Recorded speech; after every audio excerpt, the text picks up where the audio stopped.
Hey, Facebook friends. At LSU this week, we were talking to the students a lot on modesty. And so I want to give some verses and explain to you the reason why I believe in a woman should dress modestly, wearing skirts and having her neck covered. And so, first off, I'm going to start in 1 Corinthians 6:19. What? Know ye not that your body is the temple of the Holy Ghost, which is in you, which ye have of God, and ye are not your own? Women, our body is the temple, and we need to respect our body. There's no respect in this world nowadays on respecting our temple. 1 Timothy 2:9. In like manner also, that women adorn themselves in modest apparel, with shamefacedness and sobriety, not with braided hair, or gold, or pearls, or costly array. I'm not even for wearing any jewelry. All I wear is a ring my mother gave me. That is all I wear as far as jewelry. I never worn necklaces. I've never worn bracelets. I believe that a woman should be immodest, should be shamefaced. 1 Peter 3:3. Whose adorning, let it not be that outward adorning of plaiting a hair and of wearing of gold or putting on a pearl. It's basically the same one. I use both of these on campus. And these are really good verses. Proverbs 30:130. Favor is deceitful and beauty is vain, but a woman that feareth the Lord shall be praised. I worked under my pastor's wife for 9 years. She taught me how to be the virtuous woman. She was that Proverbs 31 woman that everyone wants. And you know what? She's now in heaven with God. Proverbs 11:22. As a jewel of gold in a swine's snout, so is a fair woman which is without discretion. Matthew 5:28. But I say unto you, that whosoever looketh on a woman to lust after committed adultery with already in her heart. We are explaining to the students this week with all their sex shorts and their leggings that they were going to men are lusting after them. And the women were like, no, they're not. This verse explains it. Deuteronomy 22:5. The woman shall not wear that which pertaineth unto man, neither shall a man put on a woman's garment. For all that so do are abomination to the Lord thy God. My mother's famous saying in our house was, the man is supposed to wear the pants of the family, not the woman. So I'm going to leave that one at that. 1 Timothy 2:8. I will therefore that pray everywhere, lifting up holy hands without wrath and doubting. That's what we're supposed to do, is put up our holy hands, God.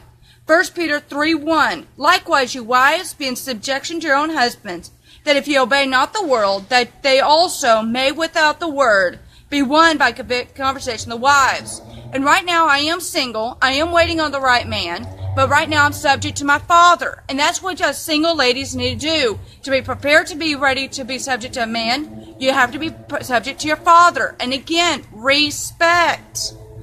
1 Samuel 16:7. But the Lord said unto Samuel, look not on his countenance and the height of his stature, because I have refused him. For the Lord seeth not as man seeth.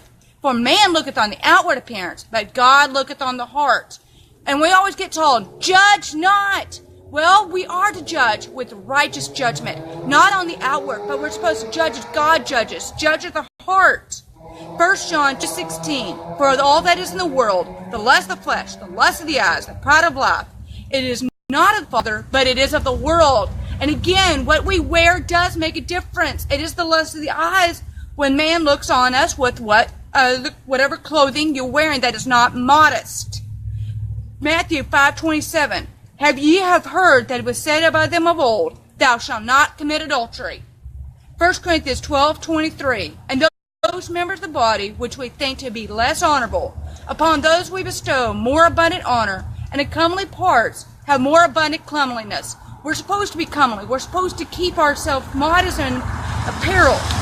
Matthew 18:6. But whoso shall offend one of these little ones which believe in me, it were better for him that a millstone were hanged about his neck, and that we were drowned in the depth of the sea.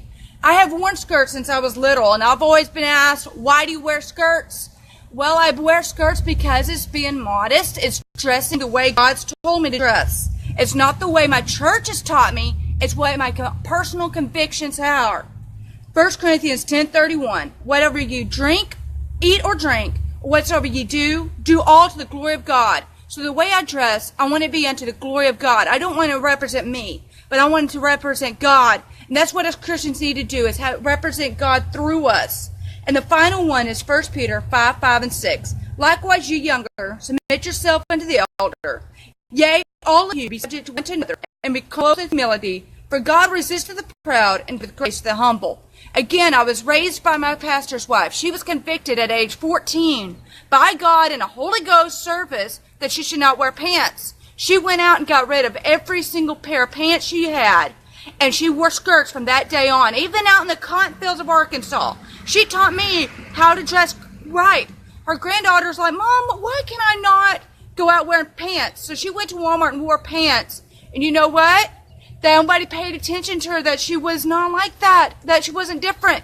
So women, set yourselves apart. We are in this world, but we are not of it. So there's my teaching on modesty. Thank y'all so much. Great.